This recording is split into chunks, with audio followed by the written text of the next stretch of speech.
Let me welcome you to the Health and Care Across the Life Course theme meeting. Good to see so many of you here. I think we have about 100 and odd registered, so about half of you are here, looking around the room, or a third, and the rest will be online. So welcome.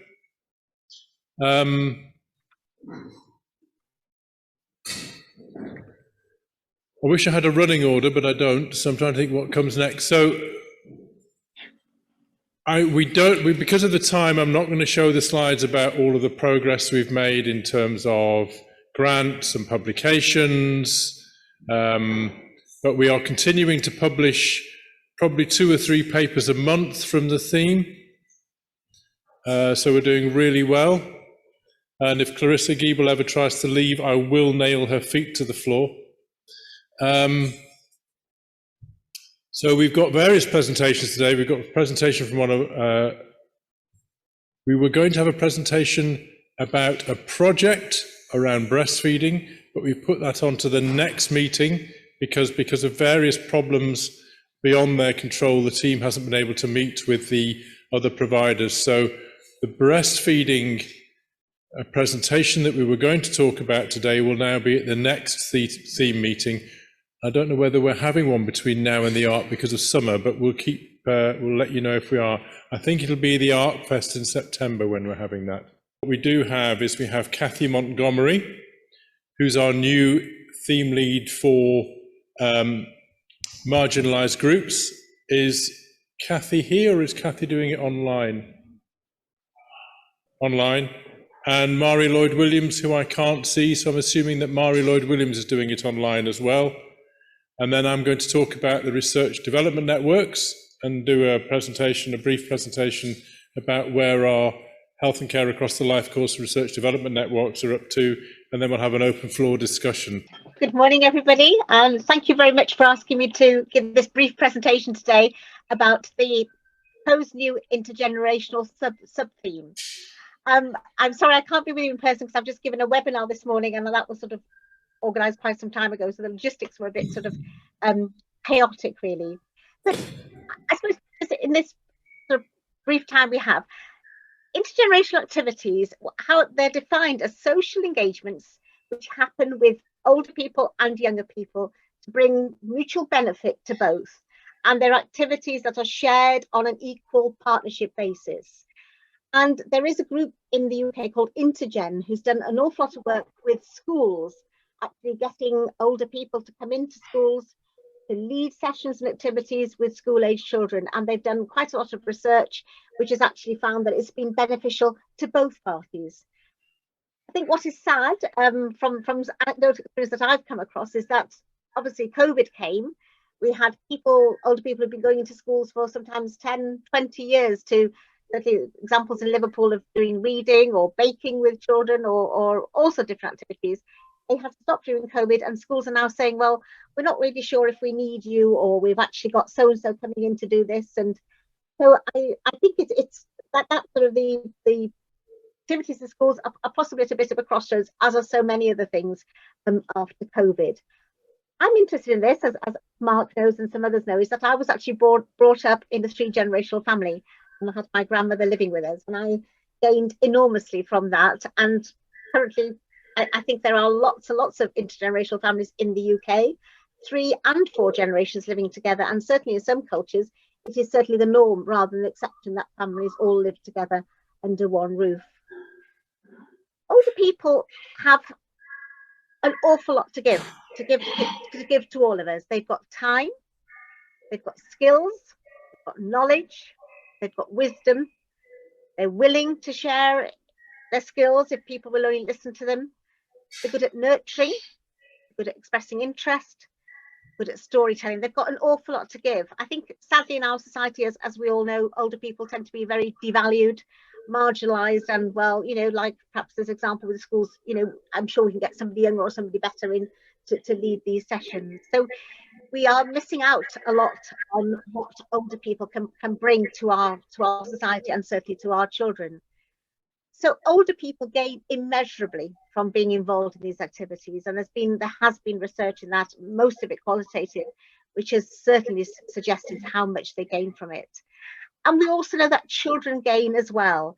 I'll talk very briefly about some evidence we're trying to draw together, but children do gain as well. And many children may not have opportunities because of family structures or whatever's going on, that they may not have opportunities to actually engage with older people within their own family settings. So it is important. All of us need each other, and we all know that. It is fostering these opportunities for people to engage with each other as much as we can. I think also that we have a certain sort of culture in the UK as well, that anything that isn't sort of the norm is not so much sort of fostered or accepted. And certainly in many settings you have a nursery school or a primary school, and then down the road or in the other street you have the daycare centre or the nursing home. And very progressive nursing homes are opening nurseries on site or having nurseries sharing their building with them. And that's certainly true with some daycare centres as well. And if you think about it, they're very similar. They've got groups of people and children who, for whatever reason, need to have care during the day. And why not allow them to actually do things together? If you look at the intergenerational activities, they tend to either be sort of ad hoc, so children going into a school, older people going into a school to have a Christmas concert and a cup of tea, for example, or to be involved with some activity during the summer, or they can be weekly. And what I think is important is, if we're actually doing research, is to look more at the sort of the enduring activities and to look at how those can be co-developed and what are the outcomes of those long term. I think also that if you look back in the history of things, that organisations did actually share sites because they had to, because of costs. I know St Christopher's Hospice, for example, which is one of the biggest hospices and well-known hospices in London, when they opened, they had a nursery on site for staff and for patients. But over time, these sort of ways of working have more or less disappeared. I'm going to just talk very briefly about a systematic review that we're actually just coming, well, we've completed it. We're just sort of refining some of it and going over it now. It was a systematic review carried out by Catherine Lunt, who's working at the University of Liverpool, Caroline Mogan, Catherine Jones, who is a senior lecturer at Bangor, who's done a lot of work about intergenerational activities. We were very interested in the under fives, again, because of the prospect that you can have actually very meaningful shared experience over a period of time because they are both in daycare settings, as it were. And we looked at literature from between 1990 to 2019. We were interested in outcomes in terms of the shared outcomes being measured across both groups. There were a large number of papers. There were 894 abstracts that we trawled through, and we retrieved 14 papers. Possibly no surprise that most of the studies were carried out in the USA, one in Japan, a couple in Australia, one in Austria. No UK studies at all. What we also found is that most of the studies weren't trials. We perhaps didn't expect trials, but they were sort of exploratory, descriptive studies. They weren't. They were capturing information about outcomes, but they were not sort of rigorous, poorly conducted. If we are to be honest. But what came out of it, of the evidence as it was or as it is that there are definite benefits to both groups. The evidence is poor. It's an under-researched area, certainly an under-researched area in the United Kingdom, but I think a very important area because it actually can provide benefit to the community. If you look at the actual where actually these intergenerational activities have actually carried on over a long period of time, they have been co-developed by perhaps a nursery school and an old people's home or old people day centre, working together to see what they can do together. No, obviously some sort of leadership, but both groups taking part in the leadership and looking at shared and meaningful activities. across both areas. So I think what we did have a brief meeting at one of the theme meetings. Unfortunately, IT was against us that day. But I know there are a few people that are interested. I know that Dorcas is interested in this. Carol Holland, and I think Rhiannon Cochrane as well has expressed an interest. But it would be good to know if people feel this is an area that we should take on, or that we should look at further, whether people are interested in being involved. Hopefully, if we can get together and look at this review again and see if we can get that ready for publication, that could be a good, useful start for a small group to work at, and to look at what is going on that we know about within the ARC, and who we can collaborate and work with across the setting. As I say, my interest is mainly about the under fives, but I'm sure we could look at school age children and children indeed in secondary schools as well. So I'll stop there. Thank you very much again for inviting me, and I hope it's given a flavour of what this sub-theme could possibly be. Thank you. Thank you very much, Mari.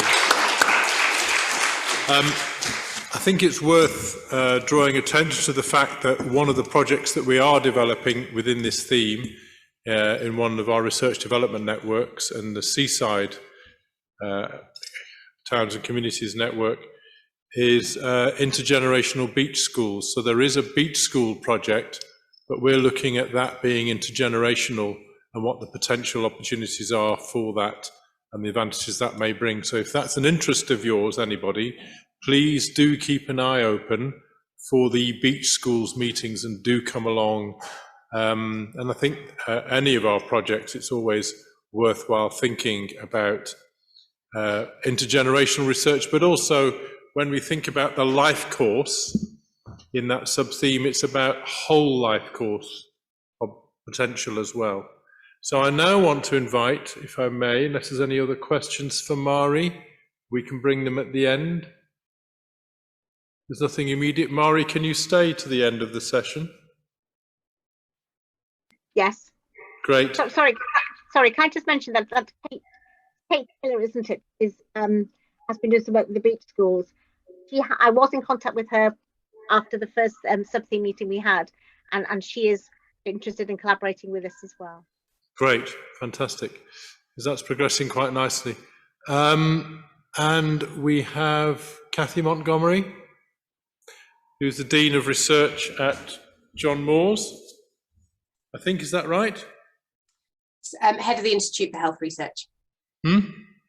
Head of the Institute for Health Research. Oh, Head of the Institute, right. Sorry, I promoted you, but I'm sure you deserve to be Dean of Research as well. Thanks, Mark. I've just got a couple of slides. Okay, so I had really hoped to be there in person for my first ArcFest, but unfortunately child illness has thrown a spanner in the works for that. So you'll have to excuse me if there is a little bit of interruption in the background. So I was asked just to give a brief introduction about what I do, some projects that I might like to bring into the ARC that I'm either currently involved in planning, and really a call for collaboration on in terms of how we can improve, how we can develop research with marginalised groups. So I'm, as Mark said, Cathy Montgomery. I've been at Liverpool John Moores University now for longer in my life than I have not been there as a student, a PhD student, and then an academic. My research is really in the area of psychopharmacology, so how drugs affect the brain, and neuroimaging measures in terms of differences following substance use. In terms of how these relate to health, so classically my research is really involved with recreational substance users, but over the last 10 years or so, we've been looking more at how kind of the substance use affects marginalised groups, but also how we can improve treatment outcomes for those who use substances.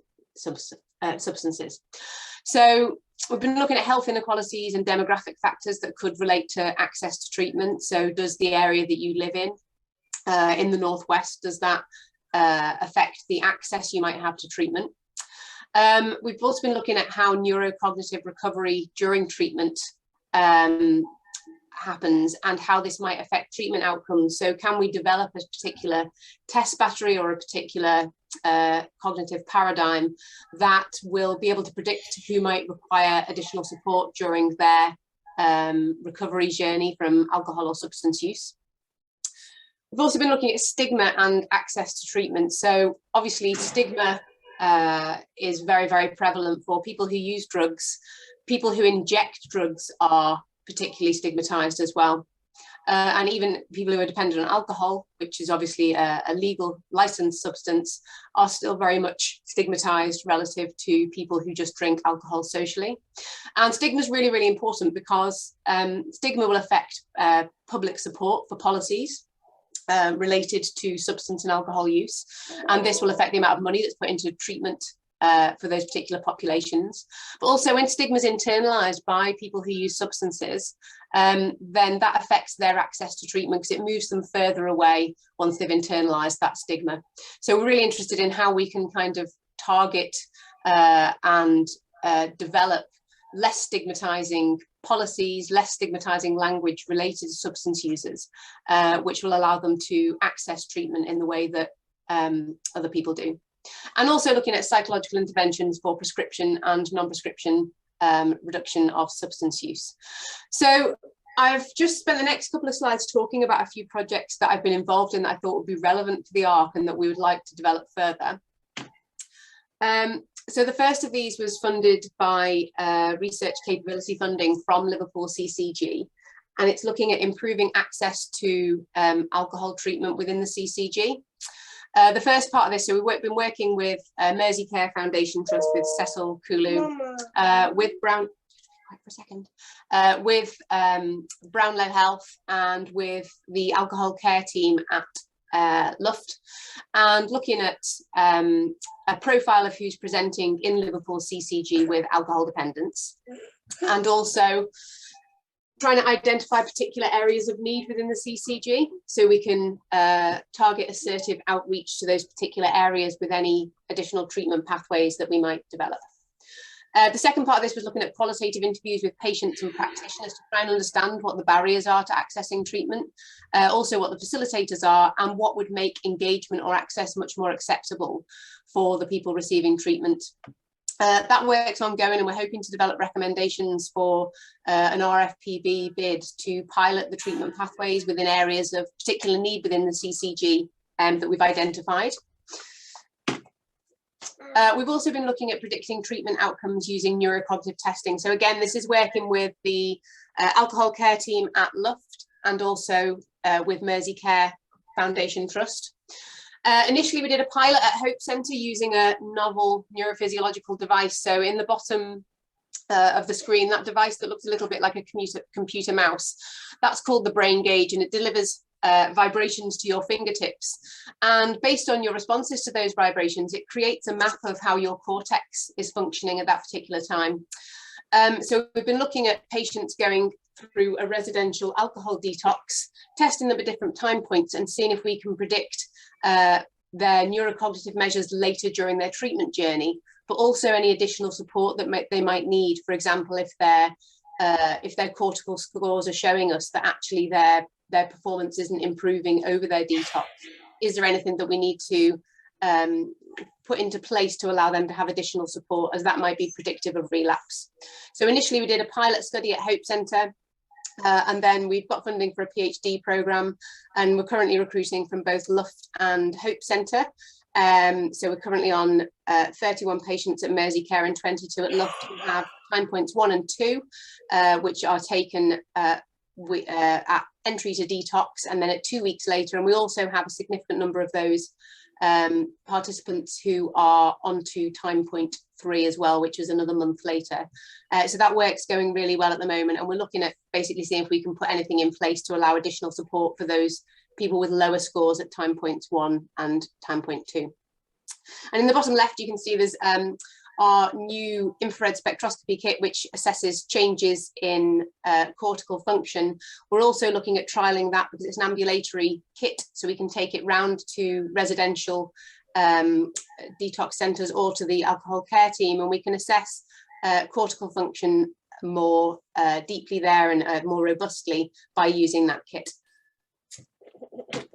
And the final thing I just wanted to talk about that we've been looking at as well, so we've developed a behavioural intervention for opioid reduction for chronic non-cancer pain patients.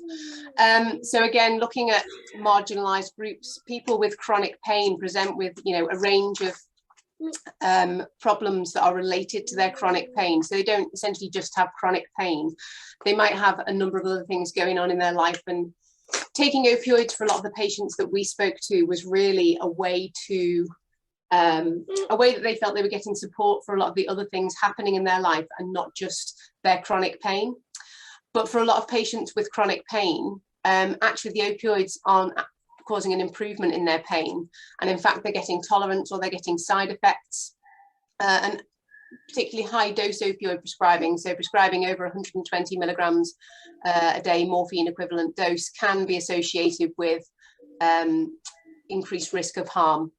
So we did, again, we audited the data in Liverpool CCG, and after we'd done that, we did some interviews with stakeholders and service users, and we developed an intervention for reducing opioids within a primary care setting with Bernard Frank from the Walton Centre and Professor Helen Poole from Liverpool John Moores University.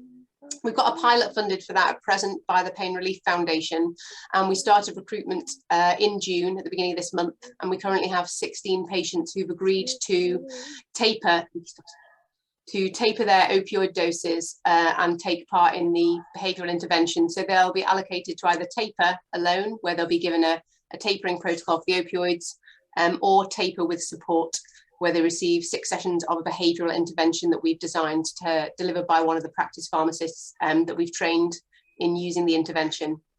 So these are kind of areas that I've been working in already with marginalised groups.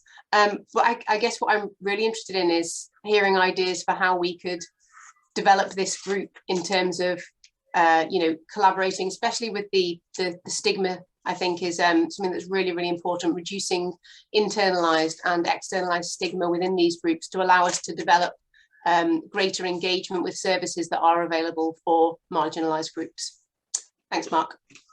Really great, thank you very much, and welcome, one of our younger members. Thank you.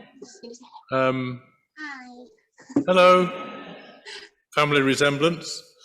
So we'll pick it up in the roundtable discussions later about what we might start to think about in those subgroups. So I think really interesting presentations there. As you know, the way we've organised the theme is that we have 6 sub-themes. So we have children and families, we have adolescents, we have the 2 themes we've been hearing about. We have working age adults, and we have older adults as our sub-themes. And we have activity in 4 of those themes, but less activity in 2 of the ones we've heard about today. But in fact, we are beginning to increase some of the ideas around that work already. As I've said, we have the beach schools work, and I've had a long-standing clinical interest in substance misuse going back over 30 years. And in fact, I teach practitioners on managing substance misuse, so I'm very interested in that as well, from a clinical standpoint as a GP. And can we have the RDN slides? So the ARC, I guess, has 2 main routes for its research ideas. We have the developing in ideas, and we have information on our website for people who want what, as we describe it, pitch an idea to us. They can either do that formally or informally. And one of the things we use these meetings for is for colleagues to bring us an idea that before the meeting we've worked up into an outline proposal. Public involvement, looked at the health inequalities elements, and then as we can think that far back to the early meetings we had, we would sit round a table in small groups looking at those ideas together and making comments and giving feedback to presenters, and then we would prioritise those ideas both in the room and then across the whole of the ARC membership following the ARC press. That's the way that we do those pitched ideas. But what wasn't happening so much was developing those ideas from within the theme as an active development from the theme itself. What we want to avoid, on the whole, is a risk that academics come in and use an organisation like this to do their research that only they're interested in. So the mechanisms that we set up with the co-production, the public involvement, using the themes, using sub-theme meetings, is to gel that co-production together. And one of the ways we do this, because we have something that we call, and Caroline isn't here, she's downstairs, and Jane is off on holiday, I think, this week. What we call them is connected research communities. That's a sort of theoretical description. And they're really important because they're what drives the ARC work. And a connected research community uses a synergy of bringing together people from different backgrounds, whether that's academic backgrounds and the different ways of thinking from different academic paradigms or ways of looking at a problem and researching into a problem, thinking about the implementation and bringing the implementation experts in, making sure that we're thinking about building capacity, getting that public voice, getting that professional voice, and looking outside the ARC as well. And we call those connected research communities. We've got lots of examples. The forum is that Clarissa talked about earlier, is a great example of a connected research community that brings people with lived experience in as well, whether they're carers or people with a condition. But we have these things called research development networks. And when we prioritize the topic, and in our first theme meeting at the Blackpool ArcFest, we highlighted areas of particular interest. Social prescribing was one, mental health and public community mental health was another, and we also recognised that coastal, which we've called seaside to keep Liverpool out of it, otherwise that behemoth would take over as being the biggest population density in the area.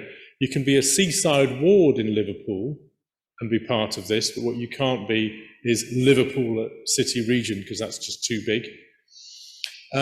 But we know from research, and it's a big thing that our Director of Public Health, as he was, and Chris Whitty, has, I think 2 years ago, just before the pandemic, his annual report on public health was about coastal health, the health of coastal towns and communities.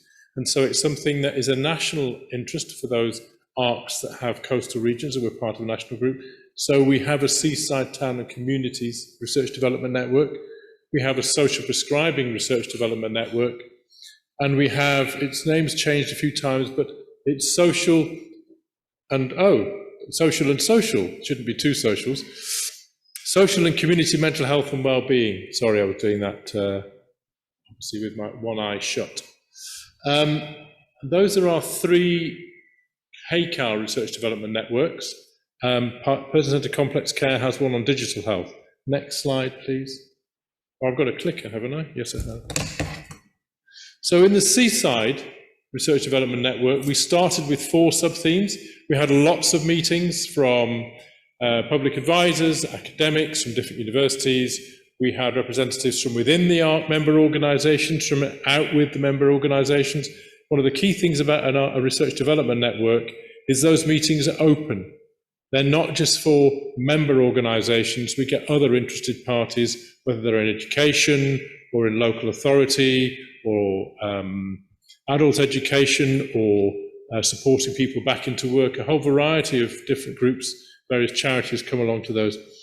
And from the 4 themes we started with, we've ended up with 2. The purpose of an RDN is to write a competitive external grant proposal to bring in money for a research or implementation project. This is to generate research income and research activity. And from that we have 2. You've heard about intergenerational beach schools, and that's progressing on quite nicely. So there was a beach school movement already active. We brought the intergenerational idea into that. The Eden project is progressing nicely in Morecambe Bay.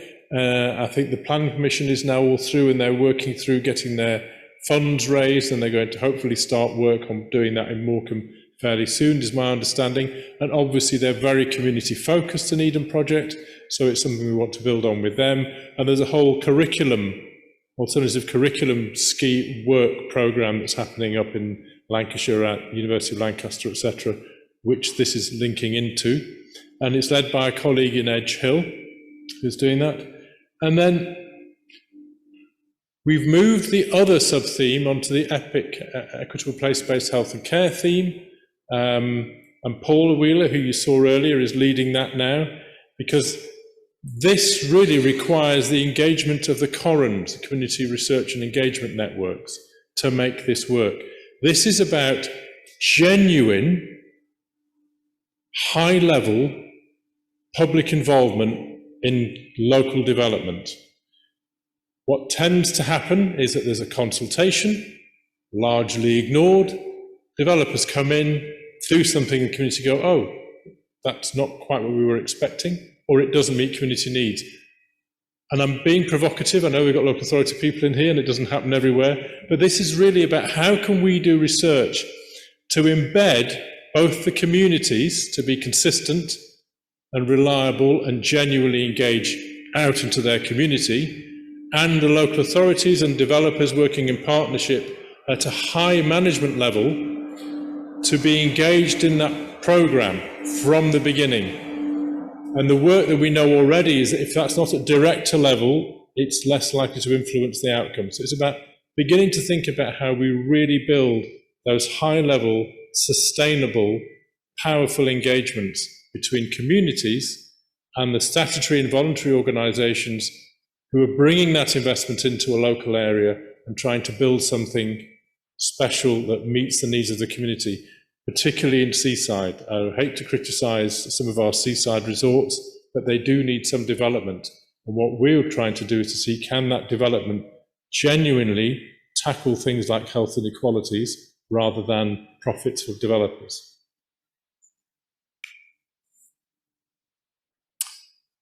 I'm not going to say much more about it, except that it is work in progress. We have information on our website. Please do come along to the meetings. These projects only work if we get engaged in them. So if any of this sounds interesting to you, please come along to these meetings. We are actively, proactively building grant proposals in these teams. So please join us in that exciting enterprise. If your bag is digital health, then please go along to those. As I say, we have a social care one, and there's some projects coming out of that. Not social care, sorry, social prescribing, which is into social care. And the community and mental and social health programme is also linking into some active projects, but very much that is around the social care side as opposed to the physical care side or the healthcare side. I will shut up at that point. And I really open the floor to you now. We're here. We have time.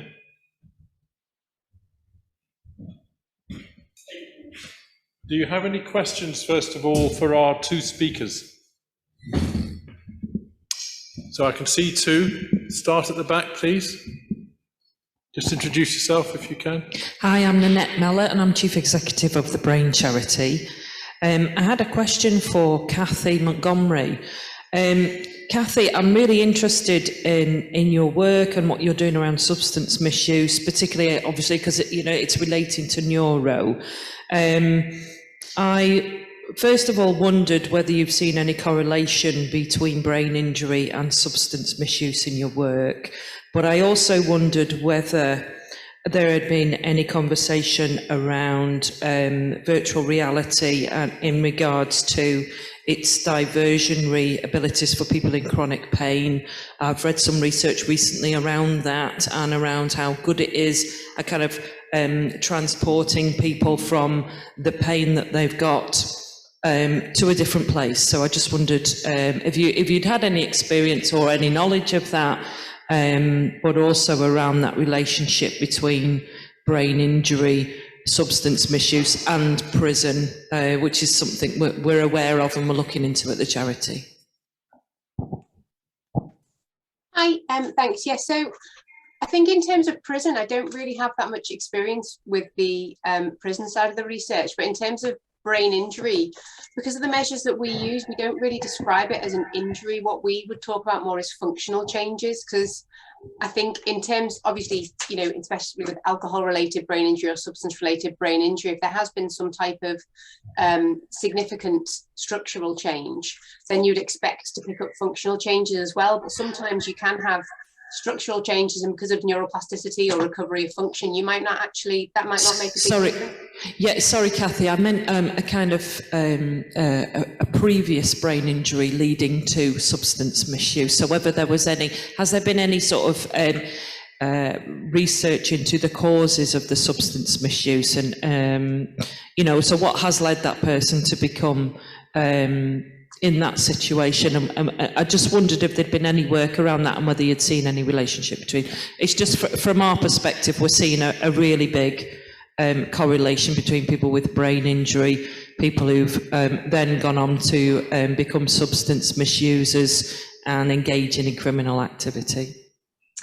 Okay, so from my current knowledge, I'm not aware of that link, but it would make sense that if somebody did have damage to, for example, their prefrontal cortex, which would support all of those processes, like resilience or being able to plan effectively and inhibitory control that would usually protect you against excessive substance use. If you have had damage to your prefrontal cortex, it would make sense that you then do not have the necessary skills to prevent you from becoming a substance use, dependent on substances. And I think similarly, if you've had damage to your the limbic system where the reward structures of your brain are, then you might assign reward to particular stimuli differentially compared to somebody who hasn't had damage to those areas. So theoretically, it makes perfect sense, but at present, I'm not aware of the literature surrounding that. But I'd be really interested to have a talk with you about it, maybe outside here, to see if we can investigate that link further. And in terms of the virtual reality aspect, so we haven't currently used virtual reality paradigms. Is this with relation to the chronic pain patients? Okay, thanks. It's really interesting, and I think what we're pointing out there is the potential to have those discussions now this sub-theme is becoming established, and to think of ways, Kathy, that we can support you as a theme to get some of those discussions going. You were talking about pain, and of course, the recent national guidance in England is to move people away from tablets for treating pain to other ways of treating pain. And I'm interested to see how that's going to go down with the people who have pain when practitioners start saying they're going to stop their medication. But so to be able to do that, we need to have evidence that shows that alternatives are effective and they can be delivered in the real world rather than in a small trial with a particular type of population. So there's lots of work to do there, potentially in implementation as well. So that's really exciting to think about. So we will come back to that in our sub-theme meetings, I hope, in the future. Jo. Thank you very much, Mark. I've got a question for Kathy as well. So by way of introduction, Kathy, I'm a paediatrician up at Alderhay, and I've worked in lots of different communities over the years. And one of the things that I've observed is that children from all demographics have access to recreational drugs, but the pathway they follow seems to differ very much. And this is just an impression from clinical practice, but it seems that the children that live in the more, and the young people that live in the more affluent areas seem to be successful in using those recreational drugs in a sort of social way, limited to weekends and parties and going out with their mates, whereas children that come from the much more deprived communities seem to be much heavier drug users much more quickly, and it seems to affect their health and their lifestyle to a much more profound level. And I just wondered what your thoughts were about, what determines those two pathways that children and young people seem to go on, given that recreational drugs seem to be fairly well available across the demographic spectrum. Yeah, that's a really, really good question. So I'd say with substance use initiation, a lot of people who are, there are certain traits that might predispose you to initiate into substance use. So being high on impulsivity. But I think that in terms of the children who are maybe coming from areas of lower socioeconomic status, those areas might have higher levels of substance dependence, parental substance use, acceptance of parental substance use in those particular areas. And what we know is that while impulsivity might cause that initial initiation into substance use, having that kind of social acceptance of substance use and having a parent that was a substance user, whereby you might inherit an endophenotype for becoming substance dependent, would be really important and would basically kind of dictate that transmission from impulsivity to compulsivity, which you'd see with dependent substance use. But I think a lot of it in terms of, you say from the affluent areas where it's really a lot of substance use, especially in the adolescent years, is related to what's acceptable by your peers, not what your parents find acceptable, because teenagers don't really listen to what their parents care about. So if your peers are in a group where they are using substances at the weekend for recreational purposes, and then you're going off to your nice school during the week and you're doing your schoolwork, you're much less likely to kind of slip into that substance dependence. I think, like with a number of other things, if you're in an area of lower socioeconomic status, there are other things going on in your life that you might want to escape from, that you would use, heavy alcohol use or substance use as a type of escape mechanism from those things. So I think it's probably a combination of all of those different factors, like acceptability, parental substance use, and the general living situation in if you're living in an area of lower socioeconomic status. Yeah, and I think we just need to, just from my clinical practice, and I know it's quite historic, but early on I used to spend quite a lot of time with people who were opiate addicted. They all had horrible backstories. And I think most people, not everybody who has a backstory like that would end up addicted to drugs, to street drugs, but it's not surprising that many of them were. And it's you have to be really resilient not to be when you heard lots of their early life experiences. So I think that may be part of the difference, is that those factors, it's very complicated, because the phenotype, if it is there, then maybe the reason that they're coming from an area of poverty is because of their parents' addiction, as you already alluded to, which, if it is genetically linked, may be leading to those risks. And the support and resilience to enable one to have alternatives will be different. Any questions for Mari?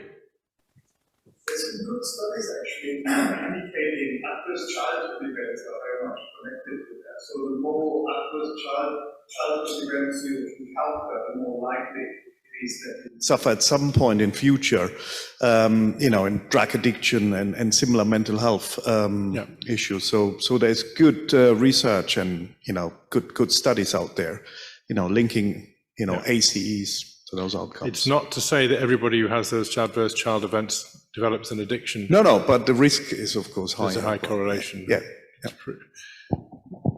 Proving causality is different.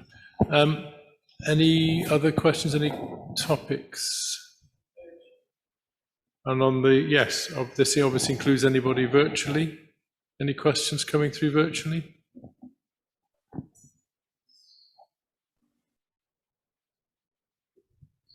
Yes, so we have a comment from Jenny.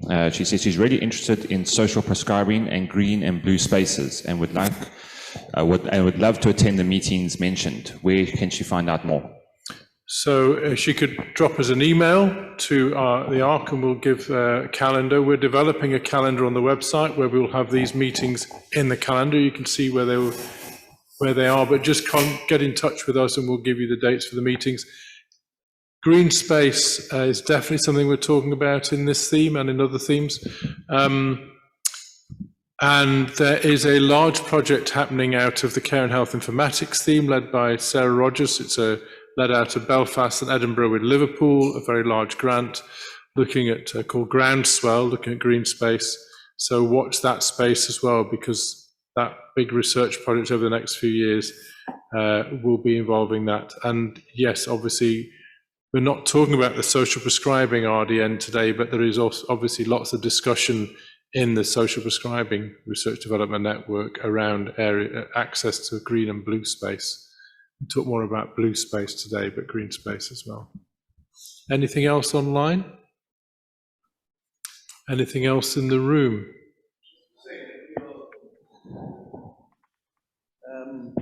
You haven't introduced yourself. Do you want to just... Yeah. So Alexander Montesem, I'm a senior lecturer at the UCLan School of Medicine and a co-lead in social prescribing research at UCLan.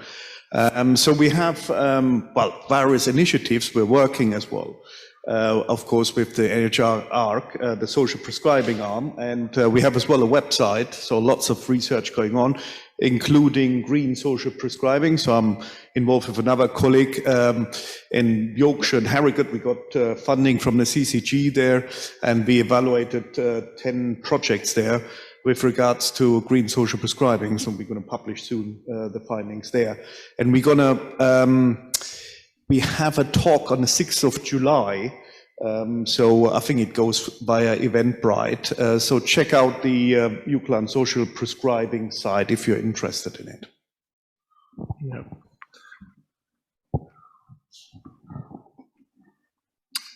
Okay, so there isn't time to go into groups doing any group work, and indeed, because we didn't have a project presentation today, in the end, we've cancelled that bit anyway. We'll do it at the next meeting.